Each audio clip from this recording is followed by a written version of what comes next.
So I saw videos from multiple different reviewers based on Crime Boss Rockay City. And I'm going to say every single one that I watched had something negative to say about the game. Like, well, I say something negative. Their overall review basically told people to steer clear of the game. And I ignored the reviews because I really, really wanted to try it. Through looking at the gameplay, it's something that appeals to me as a gamer. And I would normally go through Steam reviews or console reviews and have a look at the overall score there. But unfortunately, as far as I'm aware at least, it is only available on the Epic Games Store at the moment. It releases on console later this year and I've got no idea about Steam. So what I've done is instead looked at Metacritic, and overall from the critics it's got a 52, and user score it has a 5.5, so basically 55. And those scores are out of 100. But I sat there and I played it, and I'm going to say straight up that I disagree with the reviews I've seen.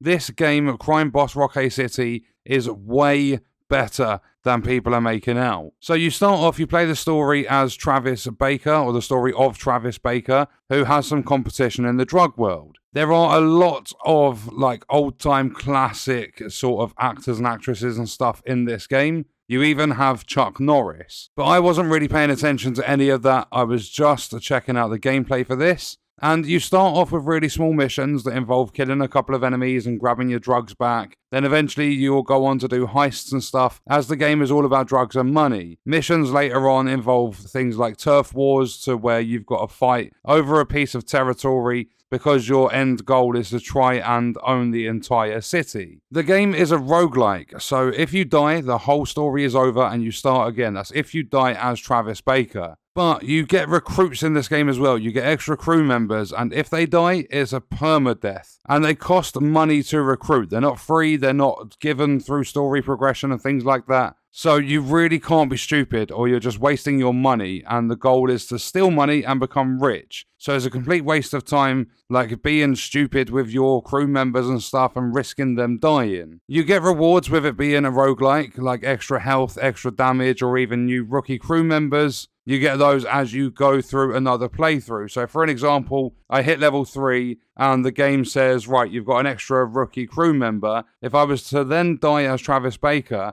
I would start the whole story all over again, but I would start with an extra crew member. So it gives you perks and buffs and things that are going to help your next run become easier. And overall, there are a few different gangs that you're going to be partying with, like basically trying to fight. They're going to become rival gangs. And while the gunplay is not the greatest, the game has still been fun through the campaign. And while it might not mean anything extra, there's also quick play and there's co-op stuff you can do in the game as well. But not only that, you have the option to not take Travis Baker into your missions. So if you've hired or recruited a couple of different crew members, you can just take those in if you want to. And then that way, if you do fail, your crew members die, you're not going to have to restart the whole campaign all over again. You're just going to lose those recruits. And another thing I really liked is that hiring recruits gives negative and positive perks. Things like lowering your mission planning costs, or like sometimes on the negative side, you'll end up dealing less damage and you'll move slower when carrying money bags. And in my playtime with the game, I played a couple of hours. Upon completing a small robbery, I did have the performance dip to the point where my game almost entirely died, and that was really, really bad. But unlike games like Redfall and Star Wars Jedi Survivor when it first launched, that is the only time it happened. And outside of that, the game ran smooth for the rest of the couple of hours that I did play. And one really big positive to this is this game's not going to cost you about £60-70 like some games do that have terrible performance and really bad gameplay. This on the Epic Games Store is £35, and I had a lot of fun with this game. People have shit all over this game, and I honestly don't think it's bad if it's your style of game. I know a lot of people don't like roguelikes and things like that, but this is something that really stood out to me, so I ignored the reviews, I grabbed it, and it has not disappointed me. And in the story, you have to be careful, because each day, you can't just use your crew members an infinite amount of times, and that goes for your army, because you get crew members and then you get an army. The crew members are for doing your missions, like going and taking some drugs from another gang, or going and stealing money and stuff. stuff, and then you have an army, which is for doing the turf takeovers, basically claiming more territory, and I haven't got to that part yet, but I'm guessing defending your territory too. So you have a limited use with your army, with your crew members, so planning is actually required. You can't just jump into a mission that you want with all your crew members and then go and do it again and again and again until the map's clear. The game works on a day system, and you're going to have different objectives like earning enough money in a day to keep the business running and controlling more turf, but you are limited, as I said, to how much you can do in a single day. So what I've been doing is typically taking Travis, and because I believe Travis gets basically 2 turns, you get to do 2 missions with Travis. So what I do is I take Travis and 2 recruits, I go and do a mission, then the next time round I get to take Travis and another one, and I don't know if it's a bug or something in the game. I don't know if you're only supposed to be able to use Travis once, but from what I played, in a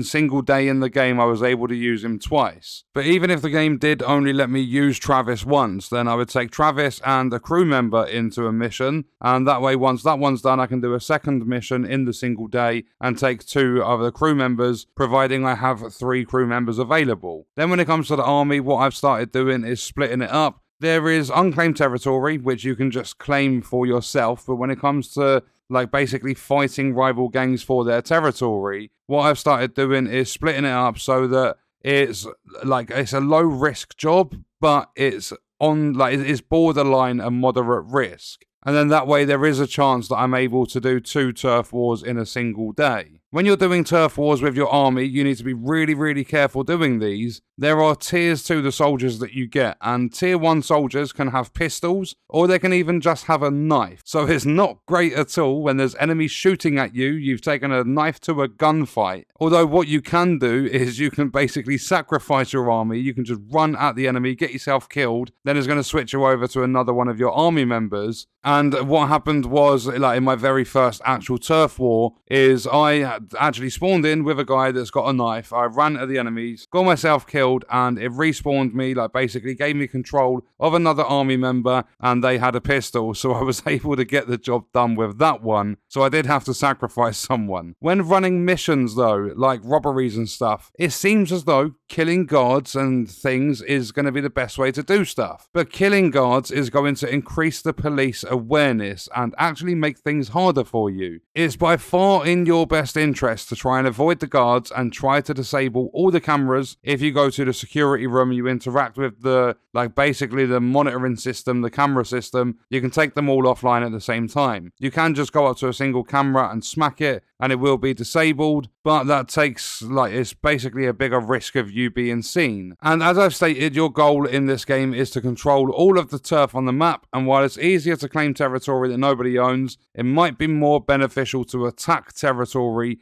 that is owned by another gang, because it's going to give you the upper hand against rival gangs, but your turf can also be attacked in this game, and I believe it costs money to defend your turf. So it's not just about owning turf as fast as you can get your hands on it, but also being smart about how much you own and how much your rival gangs own. And your crew members are not always going to grab loot straight away. So the one thing I was forgetting to do quite often is make sure you are switching to your different members. Like if you're going to play this game, switch to your different members so that you can use them to fill the bags and then get them to follow you. Then you can all together just chuck it in the back of the van. Sometimes I've noticed though, the crew members that you've got on the mission with you, they don't chuck their bags into the back. So what I've done with Travis Baker is run up to behind them. Like instead of switching out, I've run up behind them. You can press F, you can take the bag off them, and then you can throw it in the back of the van yourself. And then another feature I really like about this game is you get a black market and you can sell things like gems and stuff that you've stolen. And the thing I really like about it is that there are price fluctuations, so you need to make sure that you're keeping an eye on it so that you don't miss out when the prices are high. For an example, I think it was gems I sold with a 27% extra price boost, and I think it was electronics had a 21% boost. So I was getting way more money than I was